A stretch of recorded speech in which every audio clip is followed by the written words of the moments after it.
So hello, everybody, and welcome on your Saturday afternoon, taking time just here as we're entering in the Christmas season, and you're taking time to get more educated and empowered in regards to health. I absolutely love it.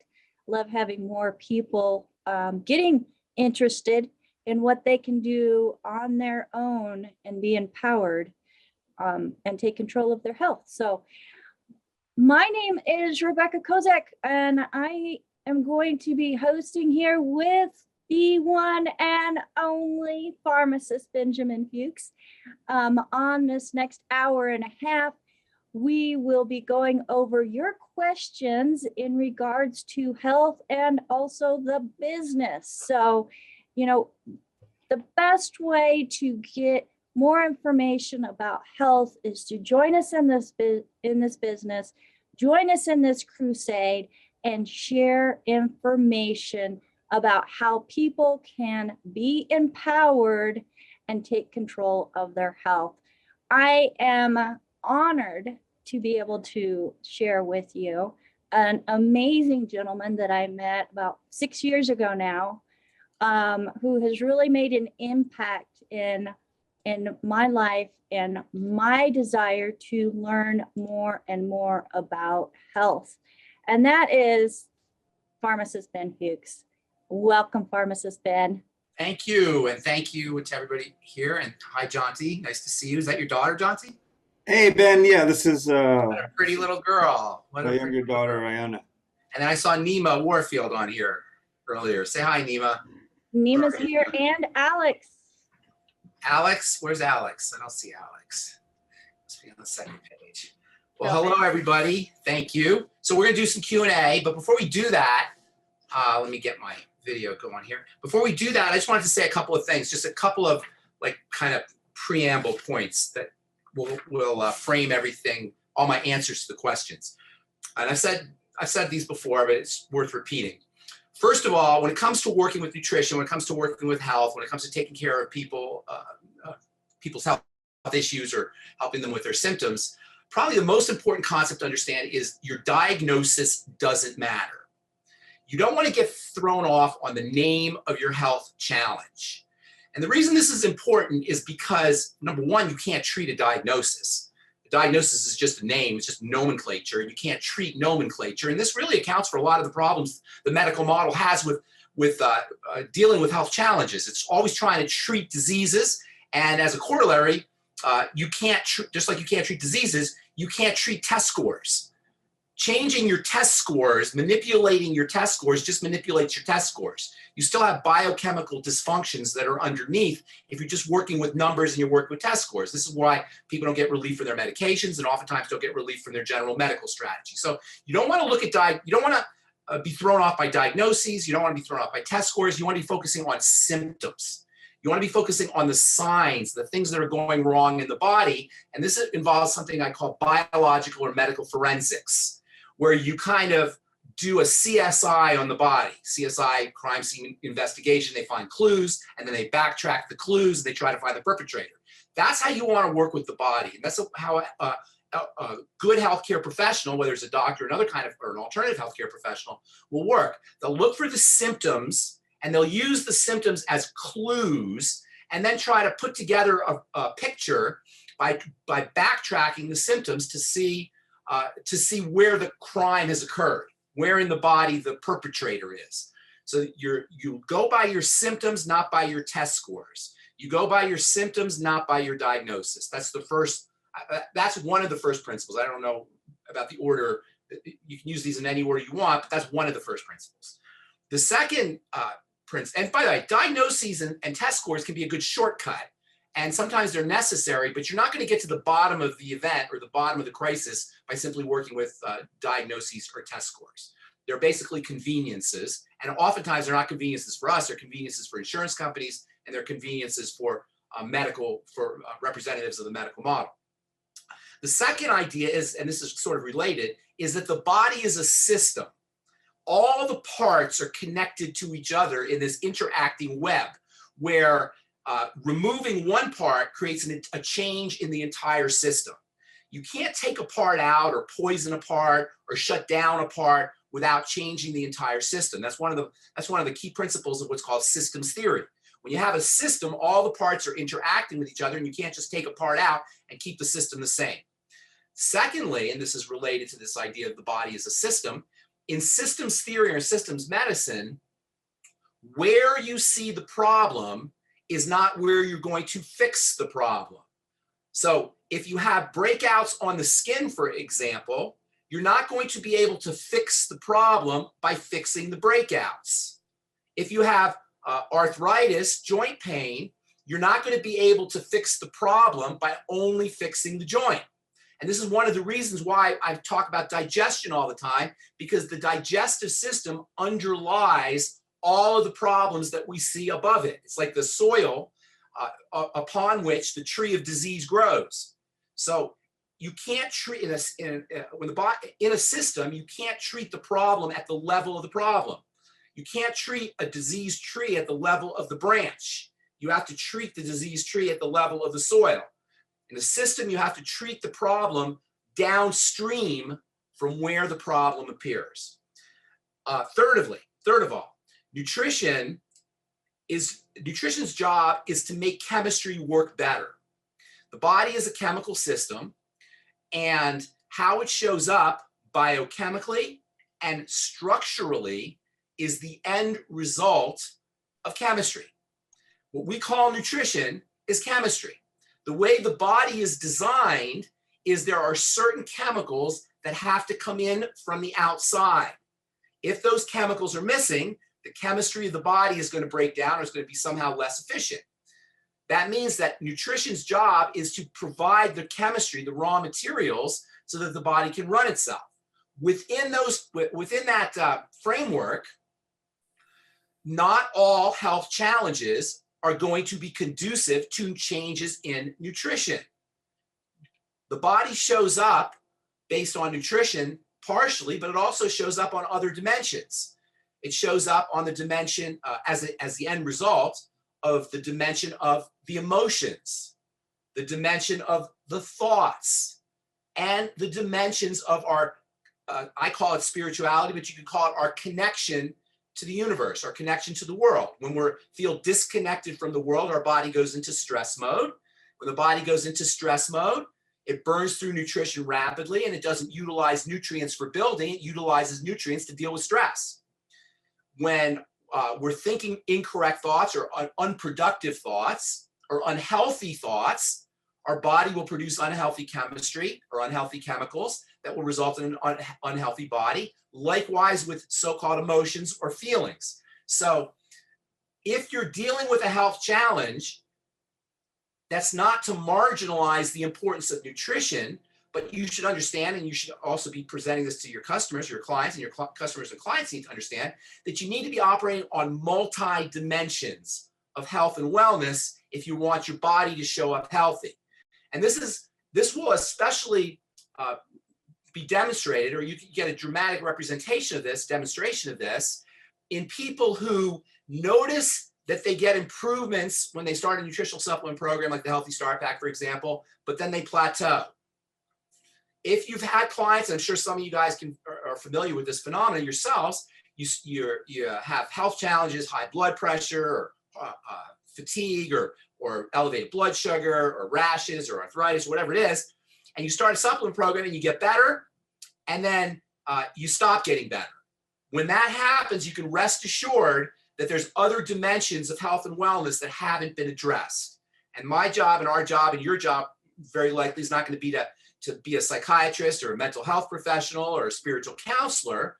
Nonetheless, those are points that have to be addressed in fairness to our clients if we're going to present them with a comprehensive healing protocol or comprehensive information about how they can heal.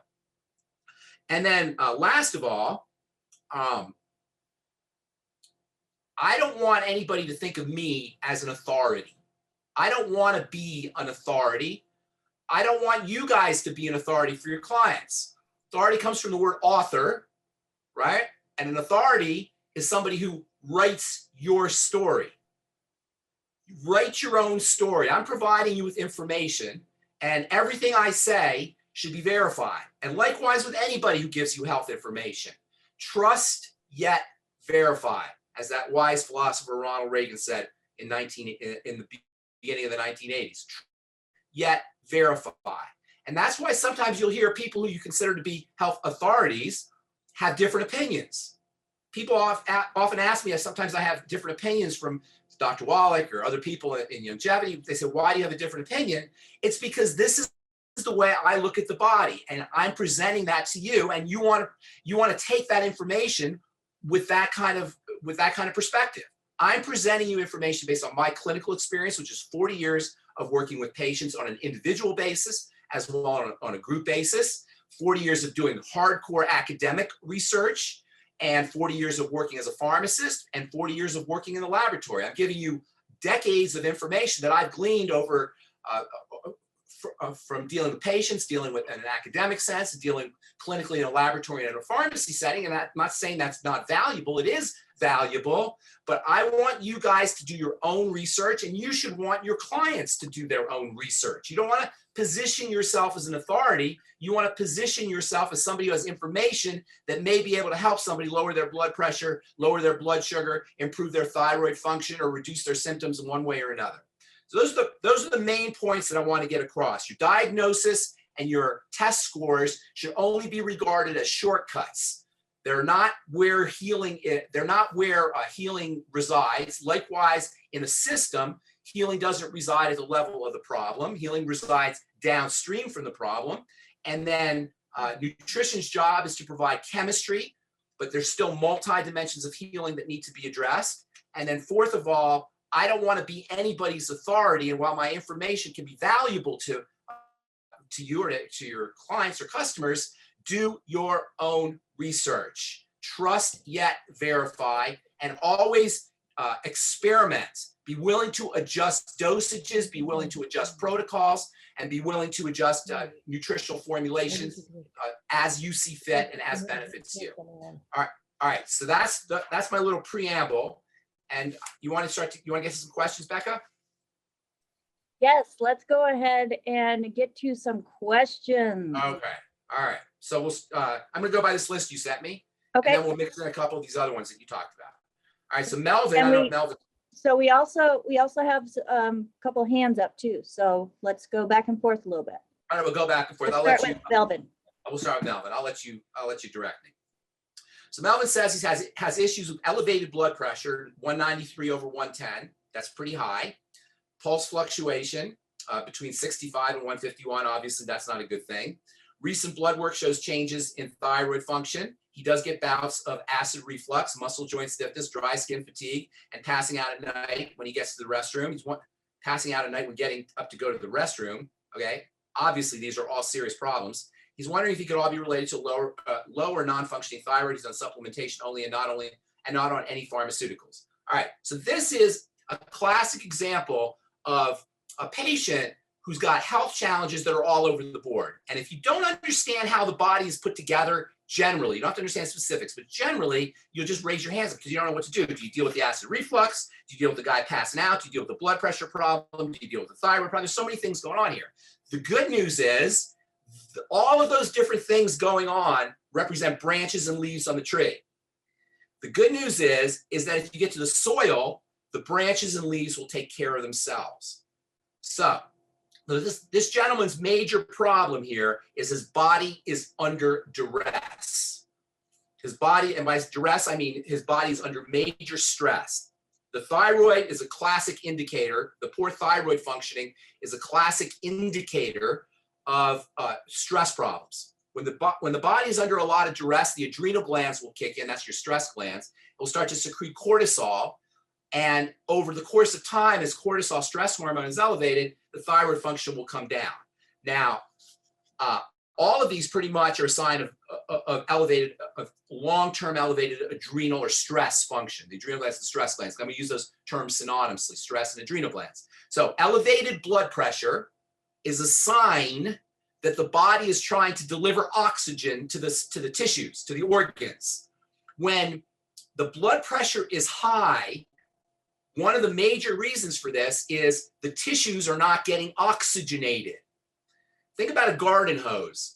If if water is coming through the garden hose, it comes through at a certain rate. But if you want that garden hose to put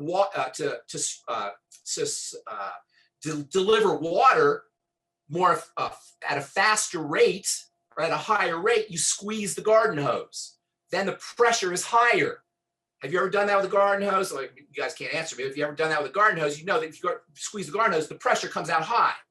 So this is why one of the ways the body delivers more oxygen when oxygen is necessary for delivery. Obviously, if this guy has a thyroid problem, the thyroid's role is to make the cells have more oxygen so they can function. So under conditions of low thyroid functioning, everything is slowing down. The tissues aren't getting oxygen fast enough, so the blood pressure will go up. The blood pressure also goes up when the adrenal glands when the body perceives there's a stress of some kind, and that's another reason why there has to be more oxygen going to the tissues. In fact, if you want to lower your blood pressure really fast, if you have anybody out there who has hypertension, a lot of people do, and you want to lower your blood pressure really fast, I'm going to tell you a way right now to lower your blood pressure in less than 10 minutes, more like 5 minutes if you do it right, with no drugs and no doctors and no side effects or toxicity. All you got to do, and you've all experienced this, all you got to do is sit in a hot tub or a warm bath. Have you ever experienced this? You sit in a hot tub or warm bath for 15, 20 minutes or whatever, 10 minutes, and then you stand up and you feel woozy? Why is that? It's because your blood pressure dropped. It's the fastest way to lower your blood pressure without drugs. So if I was a doctor writing a prescription for hypertension, I'd write, take 2 baths a day or go get a hot tub on your insurance company. That's the kind of antihypertensive treatment I believe in. So anyway, I'm just saying that relaxing the body will open up the vasculature. There's other ways to do it, but that's just a fast way to do it. In fact, if you're taking an antihypertensive drug, a blood pressure lowering drug, you have to be very careful about taking a warm bath or a hot bath or sitting in a hot tub, as some of you may have experienced, because your blood pressure will drop that much faster. And in fact, if you start doing warm baths to lower your blood pressure, you're going to have to lower your dose of medication because your blood pressure will drop too low. And if you do other strategies too, another great relaxing strategy for opening up blood vessels and dropping the blood pressure. Hope you guys get that vasodilation, opening up blood vessels, will relax the blood pressure in this garden hose fashion. So the vasculature is squeezed, that's the right word. And then you open the blood vessels, you dilate the blood vessels, you open the blood vessels, the pressure drops. Now, some of you who are thinking ahead may say, well, wait a minute, if my blood pressure is high because my tissues are not getting oxygenated and I artificially open up my blood vessels with drugs, isn't that counterproductive? You guys follow? Now your body's saying, hey, my glands, my organs aren't getting enough oxygen, so I'm squeezing the blood vessels so I get more oxygen. And now I've taken the drug to open that up. Can you see how pharmacologically manipulating symptomology without addressing the problem is now counterproductive? You're now bypassed your body's mechanism for trying to get oxygen to the tissues. Okay, this is just a classic case of how our pharmacomedical model, while alleviates symptomology, sure can lower the blood pressure. In the long term, it doesn't serve us. Anyway, that's just as an aside. So slow, deep breathing is another great strategy for lowering the blood pressure. Using nutritional supplements like niacin and magnesium are great strategies for lowering the blood pressure. So all of these, personally, and the B vitamins in general, all of these are great strategies for lowering the blood pressure without getting into toxicity. However, they're not going to correct the underlying problem. The underlying problem is what I call, and I said it before, I'll say it again, it's really important to understand, the triangle of disease. The triangle of disease are the 3 points of bodily breakdown that underlie the branches and the leaves and the tree, all the dysfunction that's showing up on the tree. And they're the digestive system, the blood sugar system, and the adrenal thyroid complex. Now, in addition to having a blood pressure problem, this guy also has acid reflux. Well, acid reflux is a classic digestive issue. And if Melvin's on the call, is Melvin on the call here? Okay, if Melvin's on the call, if anybody knows Melvin, ask Melvin if he ever gets acid reflux when he's not eating. Obviously not. you only get acid reflux after you eat. What is that telling you? You know, these kinds of things are hidden in plain sight. Obviously, it's related to eating. Usually it's going to involve processed foods, fast-burning carbohydrates, usually bread, cereals, those kinds of foods. But it could be other things as well. So anybody who has acid reflux, what you want to do is you want to do a food diary and see what foods are triggering the acid reflux. That's the best strategy for acid reflux. Also for acid reflux, working on the intestine can be helpful, and that means probiotics, the nightly essence, and the daily digest, which is an awesome nutritional supplement with digestive supplements that come in little packets for the day, and then probiotics, and then also acidification of the stomach with apple cider vinegar, or also with the plant-derived mineral solution. That also is acidic, and that can also help with acidifying stomach contents. I've been using apple cider vinegar, aloe vera for a long time for that. The problem with acid reflux, aside from that it's a really miserable condition, is that it can also lead to malabsorption, not acid reflux, but the things that are causing the acid reflux, the lack of acidity or the intestinal problems, those things can also be a cause of malabsorption, which means that you're not going to be absorbing your minerals, you're not going to be absorbing your amino acids, and you're very likely not going to be absorbing your fatty acids, which is one of the reasons probably why our friend Melvin here also has muscle and joint stiffness and dry skin. He's probably dealing with malabsorption issues. So I would have Melvin working on the digestive system too, in addition to all the things we just talked about for the breathing, for the blood pressure. Then Melvin says he passes out at night when he gets up to go to the bathroom. This is a classic sign of adrenal duress. In fact, you don't even have to have full-blown adrenal duress. Remember, the adrenal glands are the stress glands. You can even just, sometimes when you drink a lot of coffee, maybe you've noticed this if you go to the gym after drinking coffee first thing in the morning, you notice you bend down to do a deadlift or an exercise of some kind, then you stand up and feel woozy. You don't have to even be exercising. If you get up out of a seated position and you feel woozy, if you bend down to pick something up and you feel woozy, Melvin gets out of bed in the middle of the night and he feels woozy. All of these are signs that the blood circulation is not working effectively, and they're a classic manifestation of what's called adrenal fatigue. Technically, this phenomenon is known as POTS, is known as postural hypotension. Postural means you change your posture, and then your blood pressure drops. You know, when we get up out of a seated position, or when we move our head, or we move our arms, or we get up out of bed, we don't realize how much chemistry is involved in keeping everything stable. Even just walking involves an incredible amount of biochemistry to keep our head in the right position, or keep our body responsive to our head movements. All of this is very dependent on the adrenal glands, and when the adrenal glands are stressed, this hypotension, drop in blood pressure, is likely to occur. It's called postural hypotension. It's associated with something some of you may have heard of that's been kind of bandied about in the world of health over the last couple of years called POTS, P-O-T-S. You heard of POTS? Postural Orthostatic Tachycardia Syndrome. Postural means you change your posture. Orthostatic means your body's position is not, ortho means position and static means stays the same. Orthostatic means your body's position is not staying the same, or it's supposed to stay the same. Postural orthostatic tachycardia means your heart races. Syndrome means there's a bunch of other things that happen.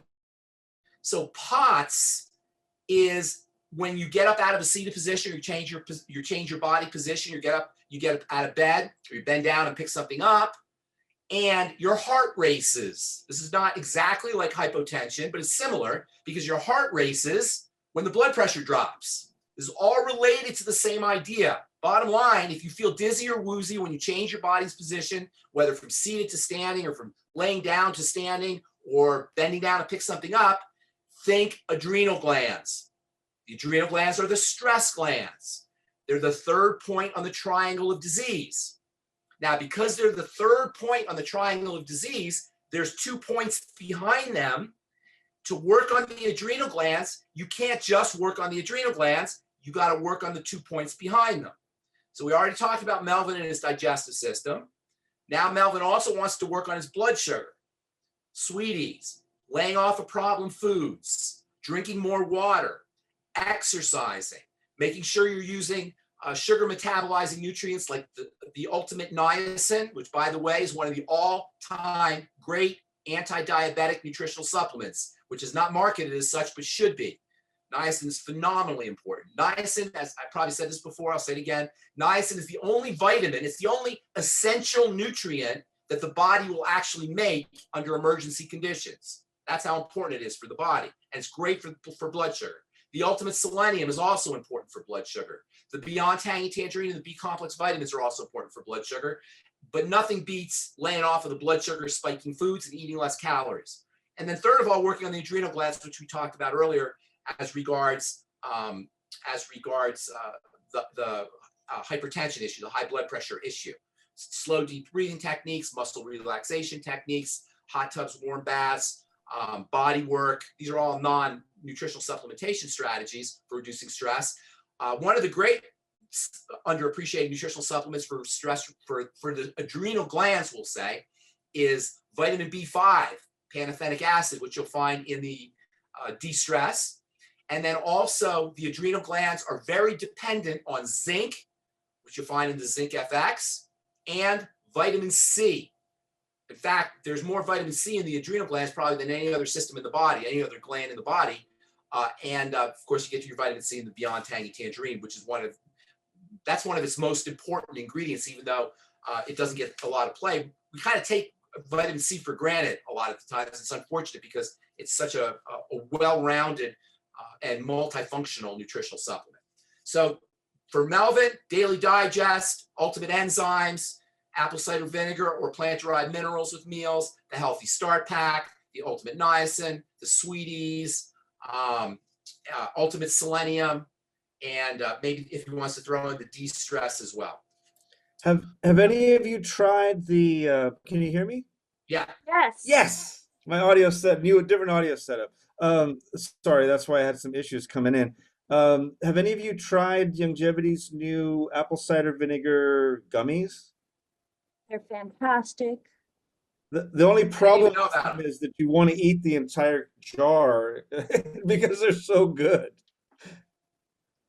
Yeah, I didn't know about that. Can you send me that? Do you have Yeah, I'll send that to you. Can you send me a I'll see if link can now dig so I it can up read to you. up on Maybe I it? can post it in Hey, the chat. John, Oh, they're so good. And the John, kids, of course, are going to whip those down because, you know. John, So they've just, Longevity just released these within the last 2 months. So they're absolutely fabulous. all right. This is an interesting one. Let me talk. Is Pat on? Let me double check. I believe I did see Pat. She's not on at the moment, no.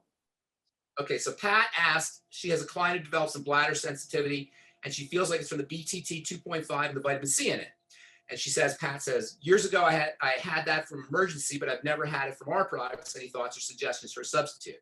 And I saw another question about that, unless I missed it maybe. Daniel says, I was diagnosed with an overactive bladder. Every time I drink caffeine lately, it acts up and it makes sleeping difficult as it constantly wakes me up to go to the bathroom. What can I do to make this stop so I can enjoy my iced tea in peace? Well, Daniel, caffeine is a diuretic, first of all, so enjoy your iced tea decaffeinated because that's something that caffeine does.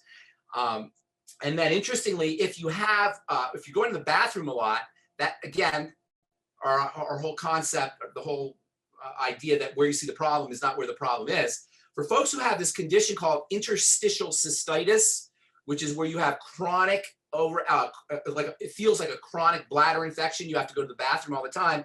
You want to be thinking not of the bladder itself, but of the connective tissue that builds up the bladder. And building connective tissue is one of the most important anti-aging all-around health strategies you could use. The body is made up of 4 types of tissue. The bulk of it is muscle tissue and connective tissue, which I call steak. If you look at a steak is a cross-section that has the muscle tissue, which is the flesh that we eat, and then the white stuff, which is the connective tissue, and that's how the body is built up. When the connective tissue deteriorates, all health challenges, or I should say any health challenge is possible. Any health challenge is possible, a chronic health challenge, once the connective tissue deteriorates. And interstitial cystitis and that's not what these guys are describing, by the way. I'm going to talk about this in a second. But just as an aside, interstitial cystitis should be treated with the glucogel caps, the pig pack. Do we still have the pig pack, Yes. Rebecca? The pig Yes, we pack. do. The pig pack is one of Dr. Wallach's most brilliant and elegant nutritional solutions, I have to say. It's one of the first things that really got me into understanding what a brilliant and genius nutritionist and healthcare professional Dr. Wallach was when I heard about how he was using the pig pack this is back in the late 1990s. So building the connective tissue for interstitial cystitis is really important. That's where the pig pack, the ultimate EFAs, and also collagen peptides can be extremely helpful.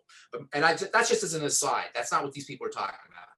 What Pat's talking about is a condition where low urine pH, real quickly, the pH scale starts at 0, ends at 14. It goes from 0 to 14, where low numbers are acid, high numbers are non-acid. Urine pH should be right around 4 or 5, more like 5, 4.5 to 5. It varies a little bit, but right around 4.5 or 5, which is slightly acidic. As we age, as our bodies break down, and as our bodies accumulate waste and toxicity, our urinary pH drops. It becomes more acidic. Acidic urine is unhealthy urine, and acidic urine can trigger a sensation of wanting to go to the bathroom. That's because the body is trying to eliminate the acid. Acid is a sign of waste. It's a sign of duress. It's a sign of toxicity. And so the body is set up so when the urine pH drops, it says, hey, get rid of this stuff. There's toxins in here. So urinary pH is a sign that the body is toxic. Ironically, when the urinary pH drops, as the urinary pH drops, it's not going to eliminate drugs as effectively. It's not going to eliminate toxins as effectively. So raising the urinary pH is a strategy for people who are on drugs or medications, prescription drugs, or who want to detox. And there's a lot of ways to do that. I'll tell you about that in a second.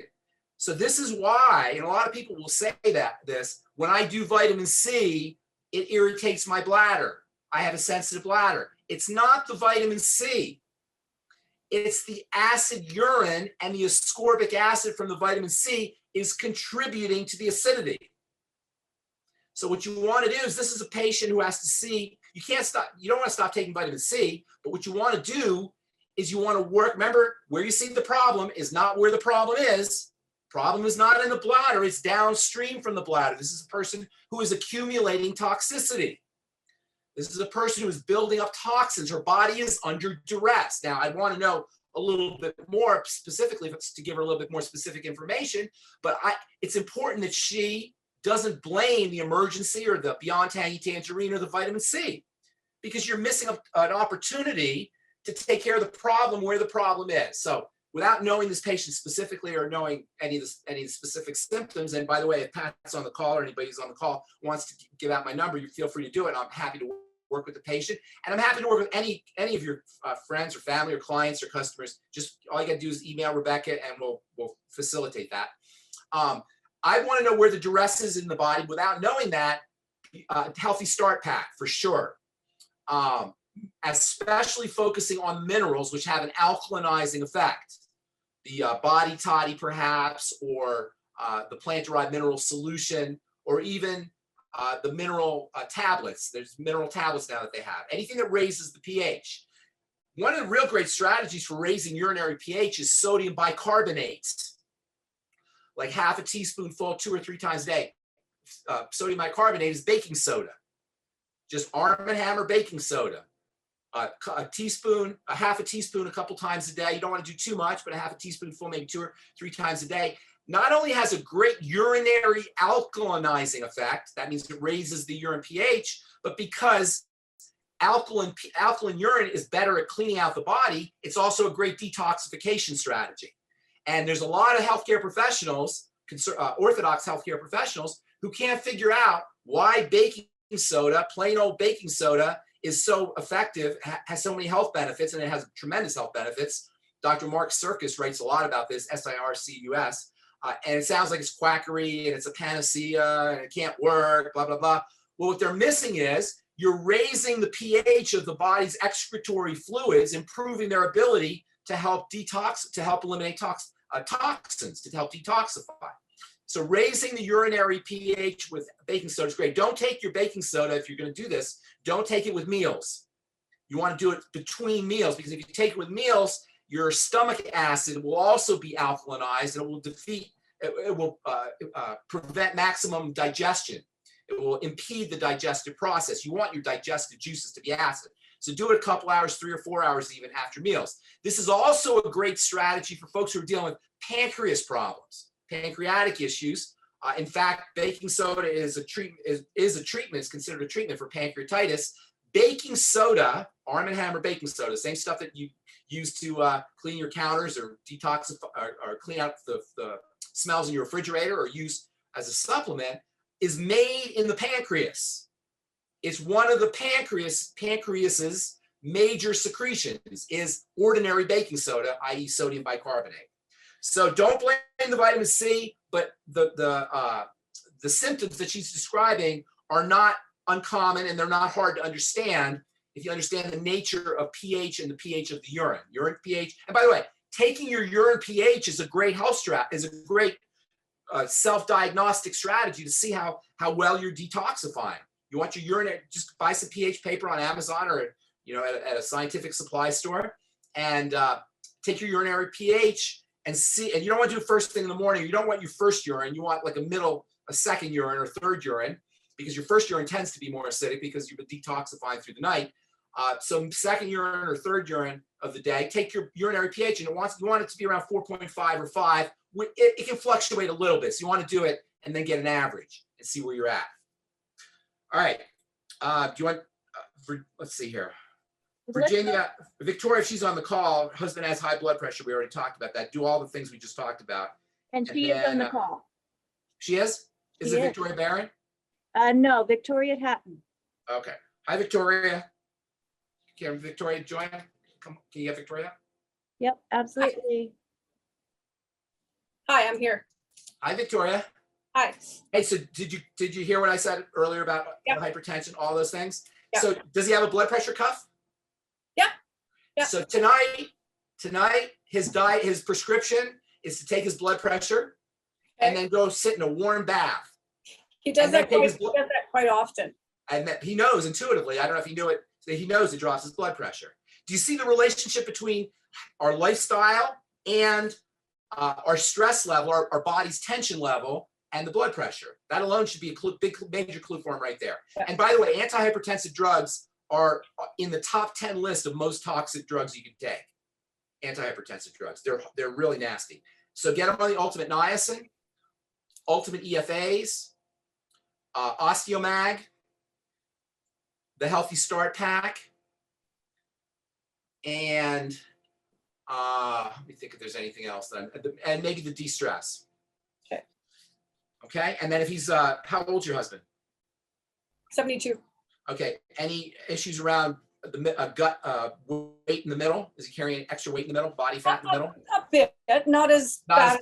Not too bad? Not okay. So bad, those are indicators, and for everybody listening, those are indicators of dysglycemia, changes in how we handle blood sugar, and that can also be related to the hypertension. Interestingly, when his blood sugar becomes stable, his blood pressure will also tend to drop.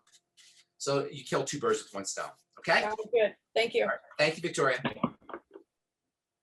Why don't we do it? You want to do a couple? Yeah, let's Rebecca. Go to the hand. Let's go ahead and have Mike come on with us. And Mike, go ahead and unmute yourself. You're okay. I'm muted. Pharmacist Ben, thanks for your good work. Thank you, Mike. Where are you located? I'm in Florida. Okay. Nice to see you. What's going on today? I got some tough stuff for you here. All right. I like tough stuff.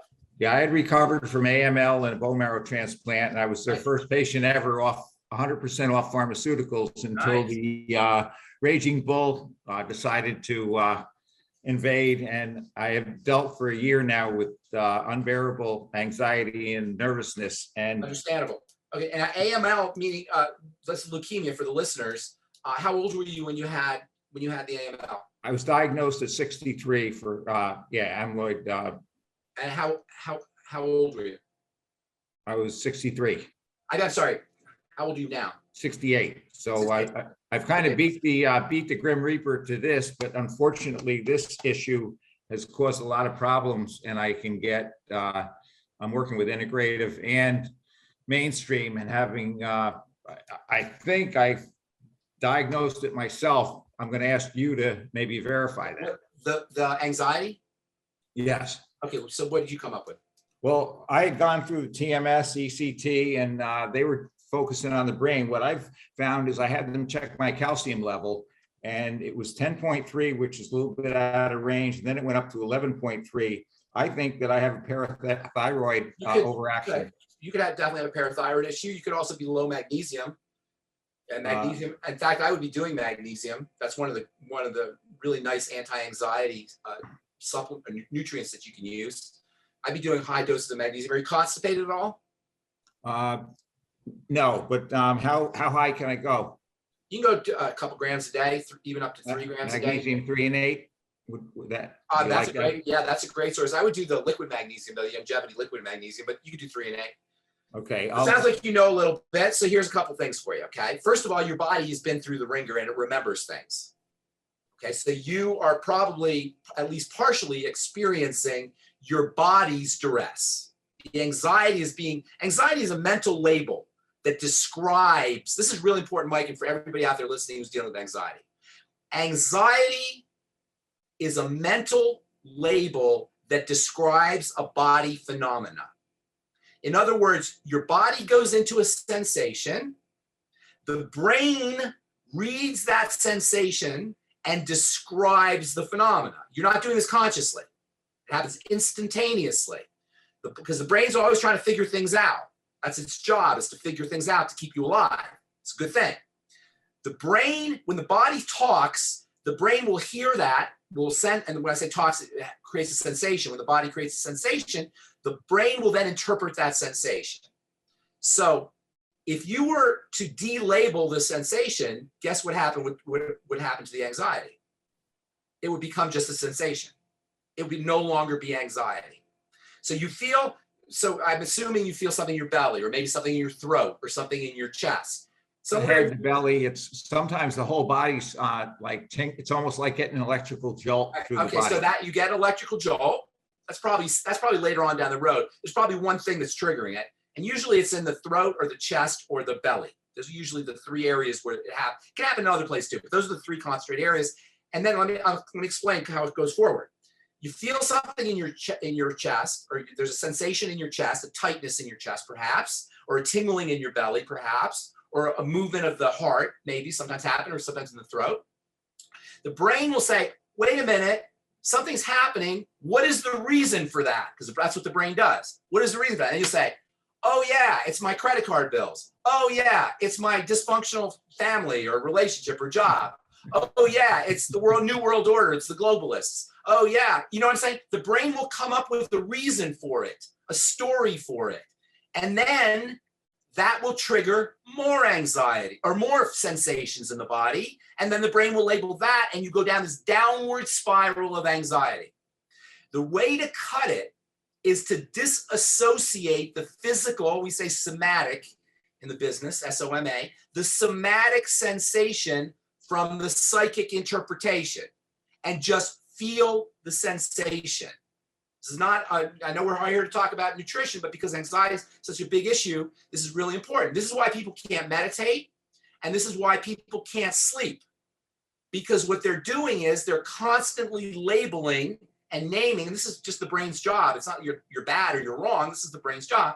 They're constantly labeling physical and somatic sensations, and this is why in meditation and in sleep practices, you're always told what? Focus on the body. Focus on the sensation. In meditation, they tell you to focus on the breathing, but you can focus on your hand. You can focus on your foot. You can focus on any part of your body. In your case, Mike, you want to focus on the specific sensation, the tingling, as you're saying. Get curious about the tingling. Don't label it. Don't name it. Notice how, and do it right now if you want, Notice how, as soon as you feel a sensation, you immediately go into a reason. You immediately go into what's wrong in your life. You immediately go into a problem that you're trying to solve. There's this combination, this connection between the feeling and the label and the description that's so instantaneous, you have no control over it. As you start to focus on the body, you'll be breaking apart that connection, that link between the label, the story that you're telling, and the physical sensation. We live in our heads so much, this may even sound weird to do this, but the more you can focus on your physical body, the less not only anxiety you will feel, but the lower your blood pressure will be. The stronger your immune system will be. The faster you will be building muscle. In fact, almost all symptoms of chronic long-term disease will improve the more you focus on the body. Why is that? Focusing on the body tells the brain that everything's okay. Because if you were running from a tiger in the African savannah, you would not be focusing on the body, you'd be running. So focusing on the body, whether it's your hand or whether it's your breath or whether it's a sensation in the body, activates the parasympathetic nervous system. The parasympathetic nervous system is your rest and digest and bodybuilding and happy health nervous system, as opposed to the sympathetic nervous system, which is your stress nervous system. Focusing on the body, whether it's your feet or your hands or a sensation, activates the parasympathetic nervous system. Guess what focusing on your thoughts activates? The sympathetic nervous system. Focusing on your story activates the sympathetic nervous system, the stress nervous system. So right now, Mike, let's take 5 seconds, focus on your breathing. Just don't even do anything with it. Don't do anything. Don't do anything. Just watch it. Don't do anything. Just watch it. You just added years to your life. You just improved your parasympathetic function. You just reduced your blood pressure. You just lowered your anxiety. You just made it easier for you to sleep. You just made it easier for you to have a bowel movement and to digest your food and to recover from injury. All of these strategies activate the parasympathetic nervous system. Focusing on the body, whether it's the specific parts of the body or the breath or a sensation, is one of the most powerful anti-aging strategies you can employ, as well as mental and emotional health and even spiritual connection strategies you can employ. And when I say focus for you, not just you, Mike, for everybody listening, don't do anything to the breathing.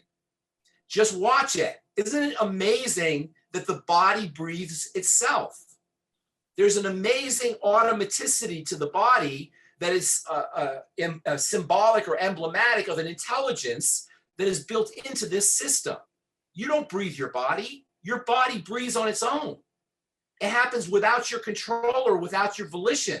It just breathes. And just by watching that breathing process, your blood pressure will drop, your parasympathetic functioning activity will improve, and you'll come out of sympathetic overdrive, that is stress, and you'll find that your anxiety, as well as if you have insomnia and sleep issues, which you very likely do, will also be reduced. Yeah, very bad. Yes, it's all part of the same syndrome.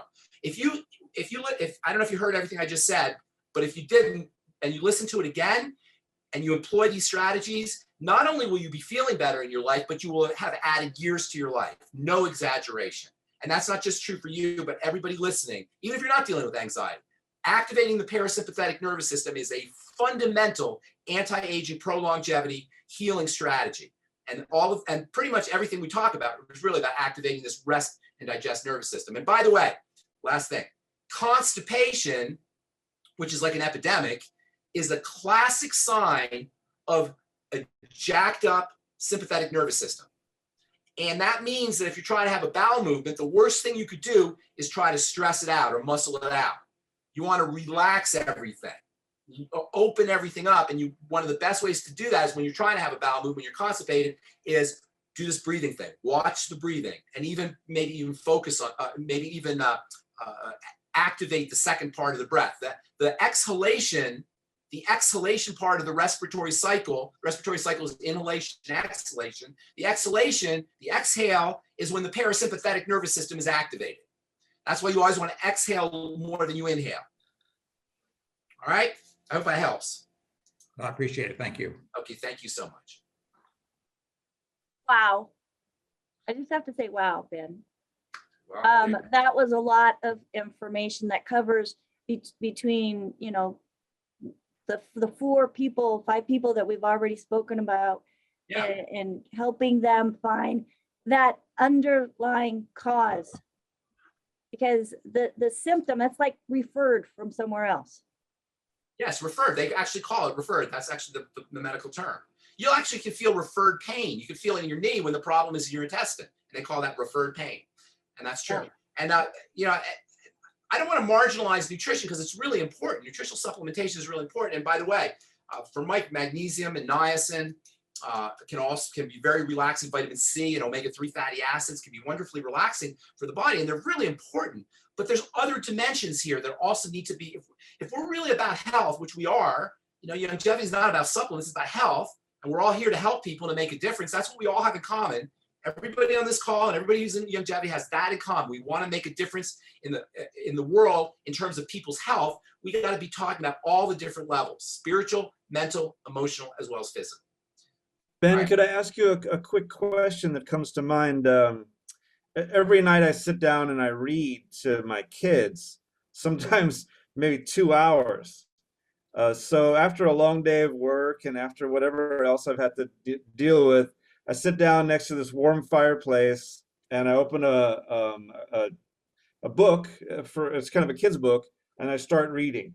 To yourself. Sometimes about an hour and a half in, I started doing this. Yeah. What my older daughter does is she jumps up and she runs into the kitchen and she grabs some of Longevity's Ultimate Vitamin C, and Yeah. she brings me one of the vitamin C's. And as soon as I eat that thing, I crunch it up and swallow it, I feel like I'm almost like it's an electrical thing. I instantly. Vitamin C is electrical.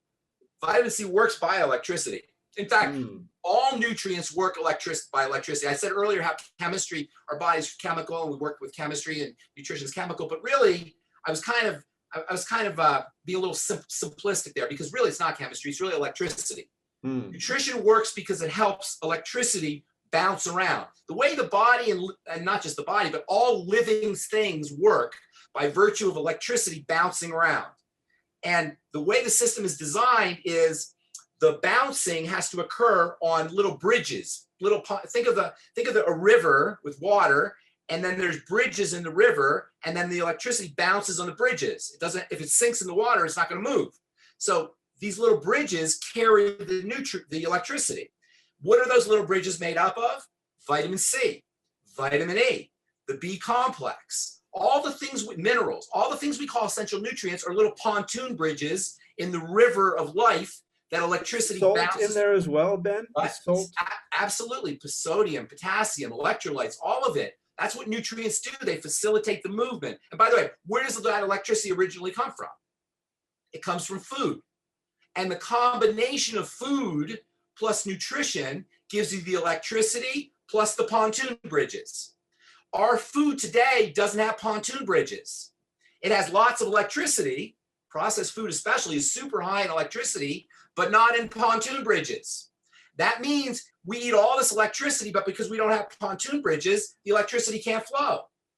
That's why we are the starving obese.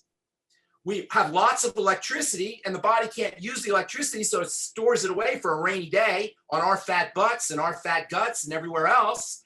And that's why when you put pontoon bridges in the diet, i.e. the Mighty 90, now you don't need as much electricity because the electricity has pontoon bridges to move on. I hope that analogy works for people, because that really explains how nutrients work. And vitamin C is one of the most powerful pontoon bridges in the entire pontoon bridge formulary.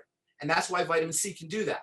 Also, by the way, when we read out loud, this is a great anti-anxiety strategy and relaxing strategy. We hypnotize ourselves. If you want to do self-hypnosis and you want to program your mind to quit smoking or to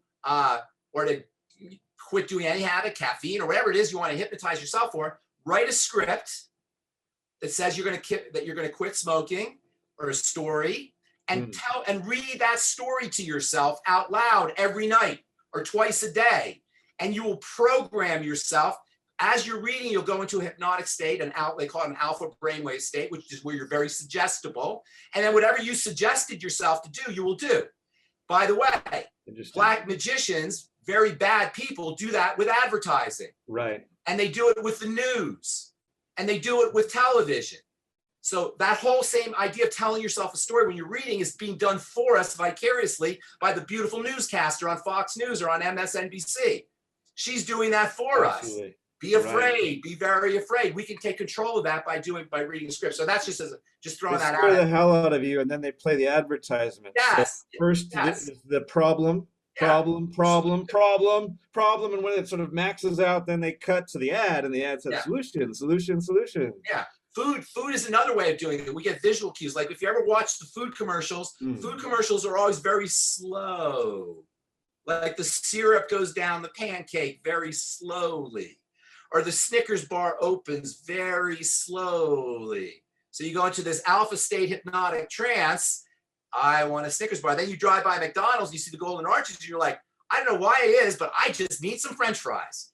I just got to go get some fries. Or you see the beautiful Snickers bar at 7-Eleven, you go, I don't know what it is, but I need that Snickers bar. Well, what it is you've been programmed for, the past 2 weeks watching the news to have the Snickers bar, etc. Anyway, that's just as an aside. I don't want to. Well, you make a very intelligent observation. If we're constantly being bombarded by hypnotic materials, one of the ways to take back control is to hypnotize yourself. That's really ingenious. Absolutely. And by the way, Jonty, I used to do this with my daughter when she was falling asleep. You could do it for your daughter. What's your daughter's name? Emerson, Iona, two of them. Emerson. Okay, let's say Emerson, Iona. Emerson, God loves you, Emerson. I love you so much. You are the most beautiful child that ever lived, Emerson. We are here for you all the time, Emerson. You're saying you could program her with the most empowering things. As she's falling asleep, she's entering an alpha state. She's highly suggestible. That's the most beautiful time for a parent to really create, to mold a wonderful human being that's going to be a giver and a positive force in the culture, right? That may have happened. Whether sure it was I would be surprised or not, that I'm might sure have it did. happened. I'm sure it did. All right. Next. Well, so Ben, I just think this is so fascinating because in the health coach certification course, we talk about not just the nutrition, but we talk about the physical, the spiritual, the emotional, the mental. And we also encourage you to write your story and read it daily. So I've written my story of 2025 and where I'm going to be 2025 with detail and read it all the time. And I love how that is just starting more easily flow into momentum to get there. So there is so much validity to it whenever you're reading those affirmations and really choosing which direction you want to go and where you want to be. And the opposite is true too, like what you had said.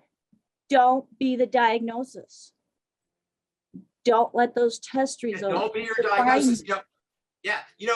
After you say I am, that third word after I am is the most powerful word you'll ever say.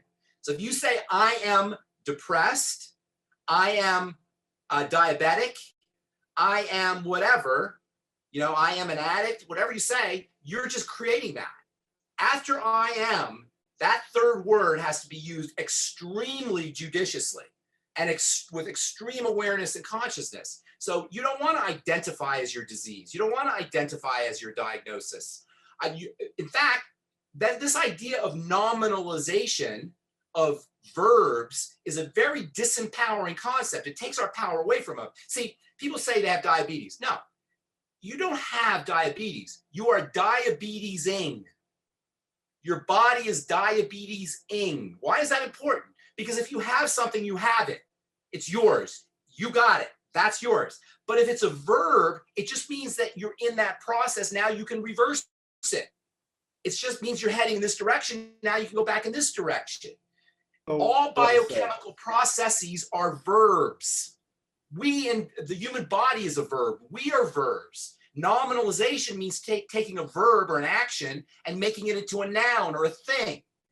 This serves only one purpose, and that is to empower the thing remover. We've created a market, a commodity out of thing removing. And so we focus on thing removing. We have a whole group of professionals that are professional thing removers. And we go to them every time we have a thing, instead of understanding that there's no things, there's just processes. So it's like the old joke.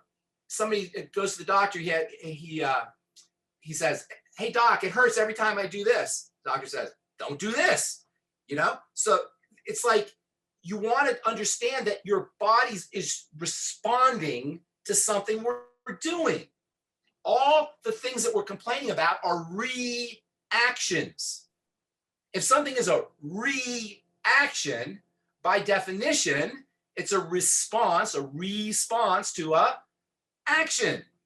So if we see the body as a verb, or we see the body as a series of reactions, and we want to stop a reaction we don't like, you stop the action that's causing the reaction. And that puts the power back where it belongs, with us.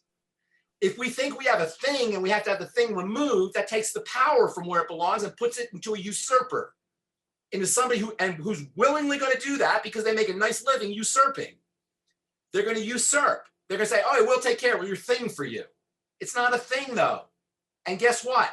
It'll come back because it's just a process.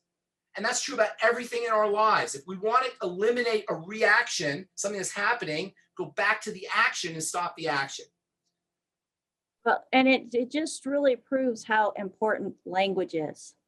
Oh my God. Language and magic go together. That's why they call it spell. Yeah.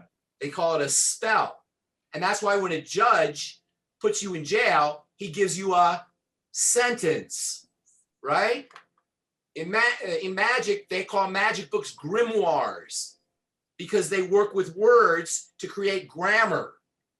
It's all the same thing. We create reality with our words, like we were talking with Mike earlier, with our labels. Learning how we label things, and we unfortunately label things from our subconscious based on our programming. And we do it without even thinking.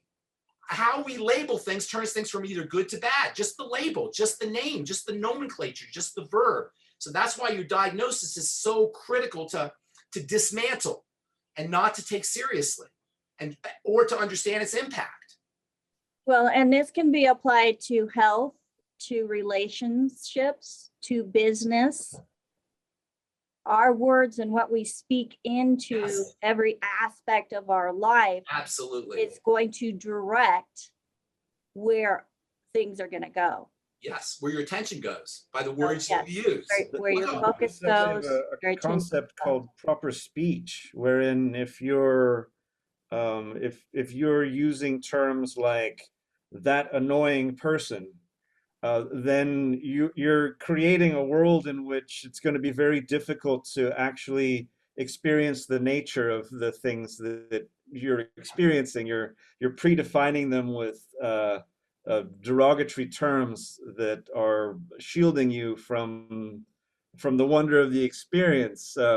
I showed up at a music festival back when I was young and beautiful, and we were heading across the parking lot to go to our campsite, and we dropped a bottle of wine on the tarmac of this parking lot, and the bottle smashed, and this bottle of wine poured out onto this roasting hot parking lot, and it was one of the most beautiful things I've ever witnessed, and it smelled really good, and I wasn't angry, and we just cleaned it up.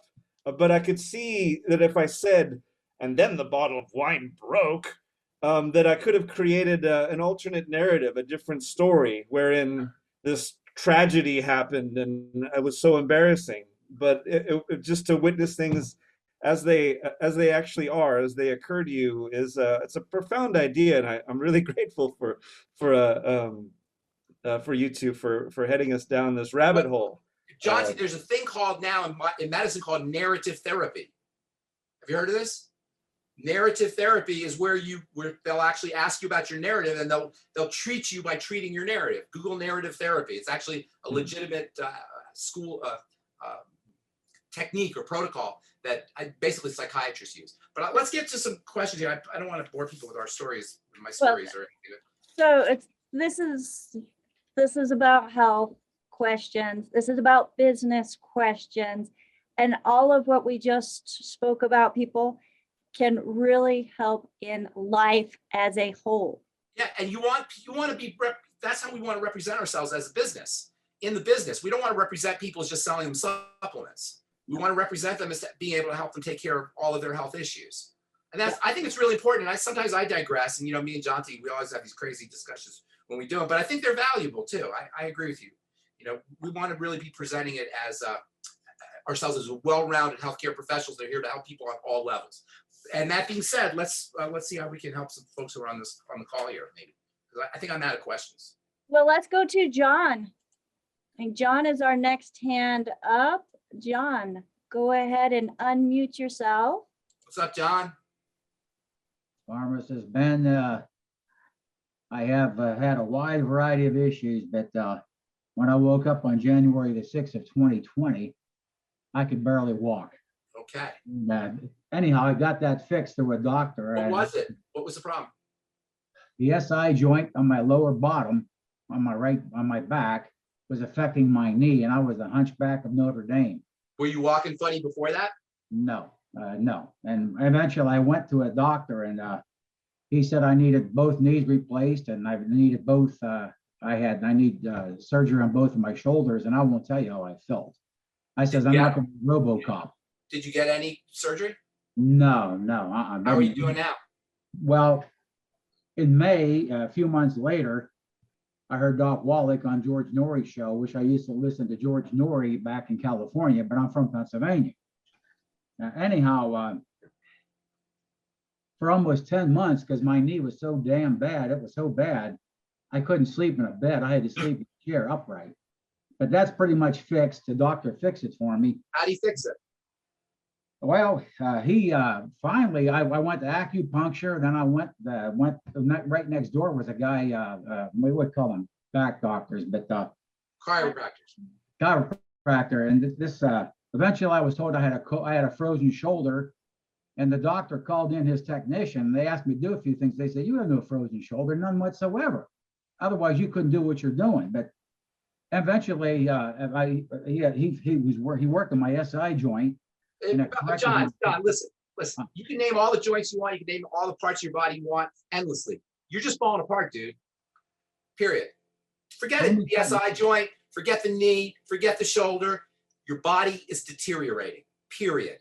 That's all you need to know. The reason I'm saying this is because you could get lost, and your doctors will encourage you because they get paid either by you or by your insurance company every time they do this. So they're encouraged to do this. I'm telling you, we're going to cut right to the chase. Your body is falling apart. You're deteriorating. You're degenerating. When I say the body, I don't mean the body per se. I mean a very important part of the body that we talked about earlier. Okay? Your connective tissue. Well, your connective tissue is deteriorating. The way the body works, have you ever seen the Bodies exhibit? But I got a little other problem right now. And I know I had an enlarged prostate. Hang on though. Everything is freaking going to fall apart in you. You don't need to name the organs. I'm not trying to be harsh. I'm just trying to tell you this for everybody listening and for you, it's not the parts of the body. It's the entire system is deteriorating. Now it's the prostate, but you know what? Tomorrow it could be the heart. Tomorrow it could be the digestive organ, the intestine or the pancreas. After that, it might be your bladder. It doesn't matter. You're just falling apart. And the reason that's important is because now we know that. Now we're going to build you up. Now we're going to just build you up. We're going to make you strong. You see what I'm saying? I don't care about the knee. I don't care about the shoulder. I don't care about the prostate. I don't care about any of the individual components. We want to get the body strong. Can I mention one thing? Yes. That I can't get rid of? What? I've got hydrocele. You have what? I feel like I have a darn the grapefruit down there. I have a hydro, so I can't get rid of the damn fluid. Because your body's falling apart. It's not eliminating things correctly. It's not moving correctly. We want to make you strong. If you try to work at this piecemeal, number one, it flies in the face of the nature of a system, which I talked about earlier. Number two, you're going to do it endlessly. And number three, there's going to be an endless amount of healthcare professionals that are going to tell you different parts and different things that you have to do. I'm going to cut to the chase. We're going to build you up. We're going to make you stronger. And then everything will fall into place. Okay, that's the step. That's just the first part. I want that to be clear for you to understand that. Okay, and then we'll tell you how to do it. Okay, does that make sense though? Yes, We're going to make you stronger. I'm not going to say, oh, take this vitamin for your shoulder, take this vitamin for the hydrocele, take this vitamin for your knee, take this vitamin for your big toe, take this vitamin for your prostate, take this vitamin. I don't want to do it that way. I'm going to make you stronger so that you'll sleep better, so you'll be more resistant to disease, so your knees and your joints and your mechanics will be more functional. We're going to make you stronger. And that's how you want to look at this. But before I tell you how to do it, I want to make sure that makes sense. Well, yeah, I used to run marathons and all that, and, but anyhow, Does that make sense? Right now. I don't want to proceed until that makes sense. Yes. Does that make sense that we want to make your entire body stronger as a system? Absolutely. Okay, good. Okay, so now how do we do it? You do it from two directions. There's two directions to making the body stronger, and there's also two directions to making the body weaker. It's what you're putting in, and it's what's coming out. Simple as that. Mhm. The strength of the body, or the lack of strength of the body, is a function of what's coming in and what's going out, or what's not coming in and what's not going out. So you have to have the right stuff coming in, and the good stuff coming in, and the bad stuff going out. Right now, the opposite is happening. There's not enough good stuff coming in, and there's not enough bad stuff coming out. So for the body, I was telling you earlier, the body is made up, the core of the body, the bulk of the body is called muscle tissue and connective tissue. The neural tissue, the nerve tissue, and the covering tissue is dependent on this core, the muscle tissue and the connective tissue. And everything I'm telling you is not just for you, it's for everybody listening. This will add years to your life for everybody who does this. The heart and soul, the raison d'etre, the essence, the sine qua non of nutritional supplementation and anti-aging is building the connective tissue. The connective tissue feeds all of the other tissue. The connective tissue oxygenates all of the other tissue. The connective tissue detoxifies all of the other tissue. The connective tissue electrifies all of the other tissue. The essence is the connective tissue. When I said your body's falling apart, I was trying to be dramatic and a little bit just try to get your attention. But what I really meant is your connective tissue is falling apart. Your connective tissue is deteriorating. This is how we age. This is how we break down. And this is how diseases like cancer and heart disease and diabetes and all other diseases show up. The connective tissue deteriorates. So how do you build the connective tissue?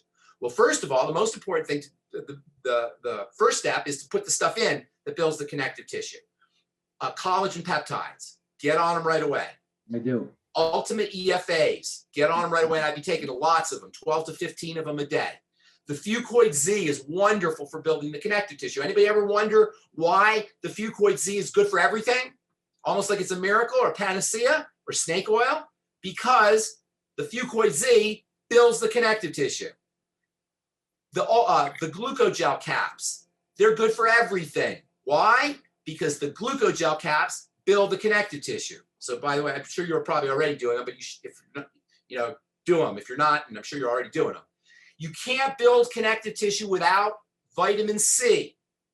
So you should be taking high doses of vitamin C. In addition to the vitamin C from the Beyond Tangy Tangerine, I'd be throwing in the I think it's called CFX. Rebecca, help me. Is it CFX? The CFX. Ultimate Yes, vitamins. CFX. I think it's ultimate vitamin C. A friend of mine said something about, well, what type of vitamin C is it? It's ascorbic acid, probably. Well, no, I said I'm not sure, and I think he said that, because I don't want I think it's ascorbic acid I don't want, or I'm not. I mean, I'd have to look it up. Who said At any that? rate, I went and got the bottle and I looked at it, and then I read it back to him and told him what it was, and it's 4 different kinds. So Okay. I really like that product. I mean, I don't really know the chemistry of it all, but if Either way, I'm vitamin concerned C. about getting the wrong form, and this particular product has 4 different forms, then I think You don't need to worry about that though. Just vitamin C. Ascorbic acid is fine. You just need vitamin C. Vitamin C, vitamin C, vitamin C. And that's another one. Why is vitamin C good for everything? You know how you hear vitamin C is good for everything? Because it builds the connective tissue. Everything you do to build connective tissue will give you multiple across the board benefits. Now, because I said earlier how the connective tissue oxygenates, electrifies, nutriates, and detoxifies all of the other tissue, John, when the connective tissue deteriorates, you're going to be at risk for organ dysfunction. Your body is not going to be eliminating fluids as effectively. It's going to retain fluids. You're going to have prostate issues. All the other systems are going to suffer when the connective tissue deteriorates. And the good news is once you start to build the connective tissue, everything else will benefit, and you'll feel better as well. Now, I should also tell you, when it comes to as far as building the connective tissue goes, there's things that break down the connective tissue that increase its deterioration, and the most important is sugar. In fact, one of the biggest problems with sugar and uncontrolled blood sugar is a chemical reaction that occurs between glucose, sugar, and connective tissue. So the higher your blood sugar goes, or the more out of control your blood sugar is, the more likely you're going to be for connective tissue deterioration. This chemical reaction is called glycation. You may have heard of it, or glycosylation, some people will say. And this glycation or glycosylation is actually so significant that if you're a diabetic, you have to go to the doctor every 6 months to see how fast you're glycating. It's called a hemoglobin A1C test. And that's a measurement of how fast you're glycating. So building the connective tissue is incredibly important. Essential fatty acids, glucogel caps. And by the way, the glucogel caps also contain gelatin, glucogel caps. And gelatin is one of the great inexpensive connective tissue building supplements that everybody should be using, in addition to the glucogel caps. So gelatin, organic gelatin, if you can find it. And then all the other things we just talked about, collagen peptides, healthy start pack. Everything I talk about, you should always assume the healthy start pack is the first and foremost. That's the core of everything. Okay, build that connective tissue. Job number 1, and you'll add years to your life. You look pretty good though. You said you're 68?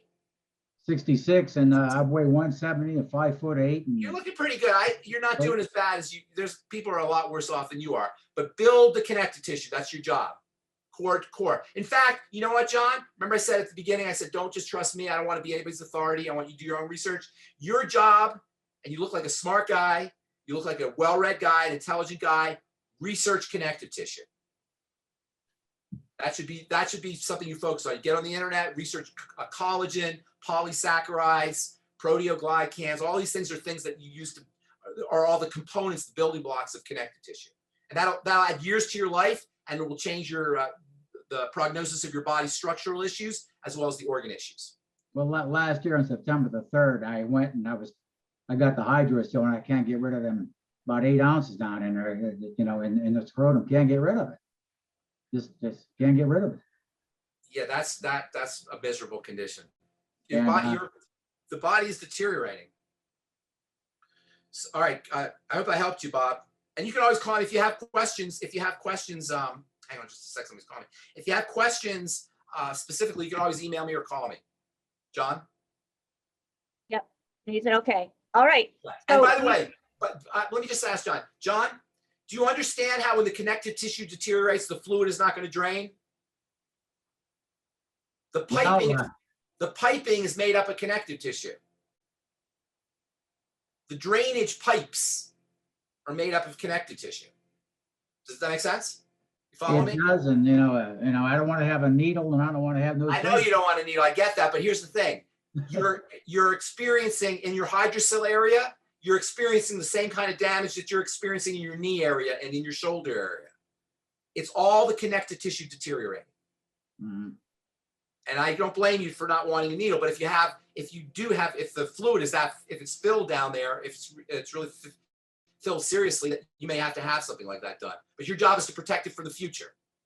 And then the one last thing is the MRI said that may have cancer, and I'm going. All right, let's talk about cancer real quick. And we all live under the sword of Damocles. I don't know if you know what that means, but there's a sword over us, ready to drop with cancer.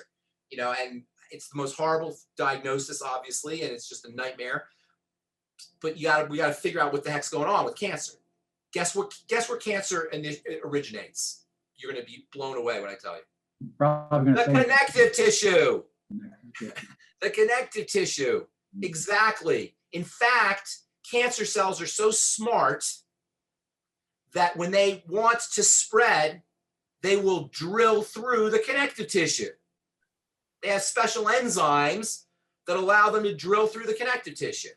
When the connective tissue is weak, the connective tissue is feeding and detoxifying and electrifying and oxygenating the cells. When the connective tissue is weak, the cells become starved. They become suffocated. They become toxic. They become unelectrified. They become prone towards cancer. It's all the connective tissue, not just for you, John, for everybody listening. The connective tissue is the key to anti-aging and wellness. And God forbid that you get a diagnosis of cancer, start working on the connective tissue so that doesn't happen. All right. Today. Okay. And then if you want to throw in Google connective tissue and cancer, do some research on that. I'm not kidding. You look like a really smart guy. Google connective tissue, research connective tissue, understand connective tissue and its relationship, not just to structure, but its relationship to metabolism and biochemistry. All right, I'll do that. Okay. All right. Thanks. Thank you. Thank you so much. All right, John. So Pharmacist Ben, let's just move right into Bogdan before our time is up. So Bogdan, go ahead and unmute yourself because you have a really good question. Something that I myself experienced. Hi, Bogdan. Hi. Where are you located? I'm in Pennsylvania, Pittsburgh You area. look like you're in Iceland. Well, these sometimes appearances are deceiving. I guess But they are. Okay. At any rate, I had COVID-19 a little over a month ago, and it was relatively mild, but I did lose much of my sense of smell.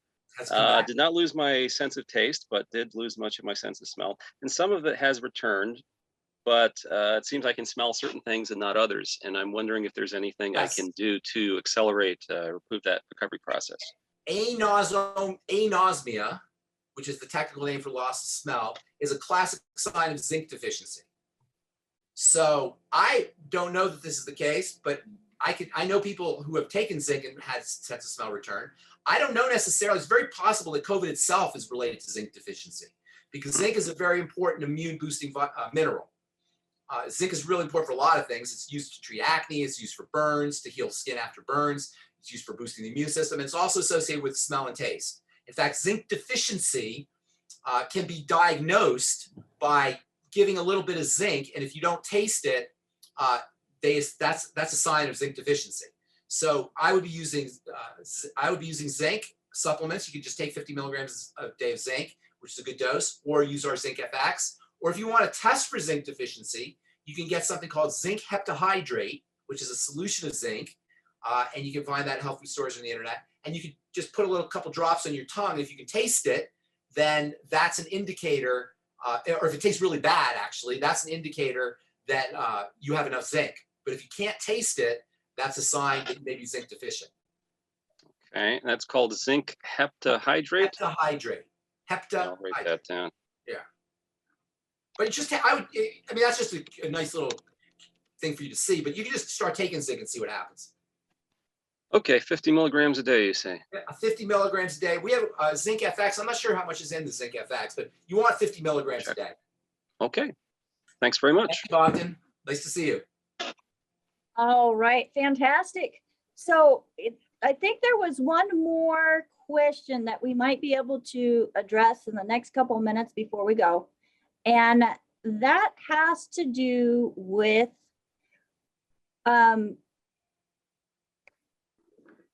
what's the best way to manage irritability before a period? Of course, this is for women.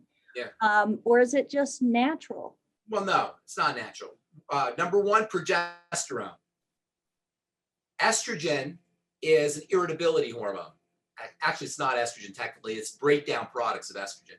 Progesterone balances out estrogen. So I like, you know, if you want to find, if you can't find, I make a progesterone topical, but if you can't find it, if they're plenty available, just get a progesterone topical. Also, DHEA can be helpful, DHEA supplements. And then probably the most important essential nutrients for dealing with the problem are the ultimate EFAs. And fat deficiencies are very common. In fact, ultimate EFAs will help not just with irritability or the emotional or mental health mental health issues. I don't say problems, but mental health concerns that are associated with menstruation, with your period, but also with the physical bloating and the joint discomfort and some of the physical signs of dysmenorrhea, which means problem periods, can be helped with essential fatty acid supplements. Likewise, fat cravings can, sometimes people will crave fatty foods. Sometimes women will crave fatty foods before their periods, and using the ultimate EFAs can be helpful there. Also, when women bleed, they lose magnesium. And magnesium is your calming anti-irritability mineral. So supplementing with magnesium, especially a little extra magnesium when you're having your period, can be helpful there as well. So I'd be using the ultimate EFAs. I'd be using magnesium, the Osteomag, and then progesterone. Topical progesterone is a little bit easier to use than, a little easier for the body to handle than internal progesterone pills, which you can get from the doctor. Topical progesterone is available over the counter, and then DHEA. All right. Thank you. Thank Okay. you. Thank And you. then all the other stuff we talked about for anxiety. And then I'm always available whenever you need, contact Rebecca. And then if I could give a special shout out to you, Rebecca, because you are a rock star. You are totally awesome. And Jonty, me and you got to get together again. Jonty, you do great work on Critical Health News. Thank you so much for that. And hopefully I'll see everybody again sometime soon. And then I'll see you, Rebecca, tomorrow. We're going to start doing videos. That's right. Jonty, Cool. don't blow me off, Tomorrow. Jonty. I want to do some with you too. Absolutely, man. All I'm right. always here. Yeah. And Merry Christmas to everybody. Happy holidays. Merry Christmas and happy It's holidays. a special time of year. All right. Yes, absolutely. And I also want to thank our co-host who's been helping let people in, Lance Layman's. Thank you so much, Lance. Lance. And Ben, I know you have a super busy schedule. Just Thank you. thanks so much for doing this with us. We're going to try to do this either second or third Saturday of every Once a month. month, for sure. Once a month for sure. So everybody stay tuned. Make sure that you are plugged into the Critical Health And newsletter. also for the business builders out there, for people who are building a business, let us help you build your business for you. We can all help. We can, Jonty, myself, Rebecca, we all want to build your business for you. So we do three-way calls. You know, nobody knows the business better than Rebecca. Jonty's a genius with the internet and with helping grow businesses via If the you're web. trying to do something, if you're trying to put something together, talk to me, because you can invite your friends and family, but if you talk to me, I can invite 60,000 people who have subscribed to the newsletter. So let me help you grow your business. And, oh, and Anthony had a question we didn't get to, but also if you're not in business with longevity and you have a desire to help people, that barricade to get into business has been totally removed with longevity. It does not take thousands of dollars to have your own franchise. It is, I don't want to say that the business is simple, but when you follow the plan and you have consistency, it works. It does take work, but it really does and can create an income that can, support a family. Yeah, and you know what makes work really fun and doable work, that four-letter word work? Purpose. Having a raison, having something that you're really, really driven to do. And I always tell people when you're starting, find a subject that you love. Find a subject that's relevant to you. Find a subject that you have experience with. It could be Alzheimer's, it could be diabetes, it could be connective tissue, it could be vitamin C, it could be, find a topic that really turns you on and become an expert in it. And it won't take very long, like a week, given the state of most of the world's awareness and understanding of their bodies. You can be an expert on something in a week or 2 weeks. By expert, I mean you can know enough that you can make a difference and help other people. Mm. Find something you love or something you're passionate about or something you really connect with or vibe with or that's relevant to you, and make that your passion and make it your purpose to help share information and awareness about that particular subject. And people will gravitate to you and they'll flock to you because now you're a resource. And that's what you always want to be for people, a resource. You want to be you always want to be in a position of giving them something that they need or they perceive as being valuable. And that's where expertise can be really your best business tool. All right, I'm going to go, you guys. Thank you so All right. much. Everybody, thank you for joining us with Bye. Q&A with Pharmacist Ben and myself, Rebecca Kozak, and John T. McCollier. And we are here to help you be a resource so that people can get the information they need so that that connective tissue structure within the body can slow down or stop and even rebuild. I've experienced myself, so I know it's possible. I love you guys. Anthony, I put the email address that you're requesting in the chat, so please check above. But you all have a fabulous and wonderful Merry Christmas. John T, thank you so much for getting this posted. And Absolutely, the replay of this will be posted on the Critical Health News website Monday. Monday.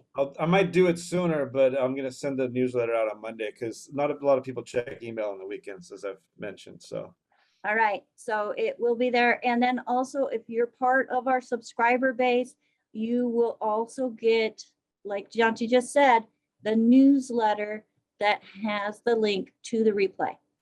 So if you're not, go to criticalhealthnews.com and request to be part of our newsletter. We're here as a resource for you. So God bless everybody. Until next time, bye for now.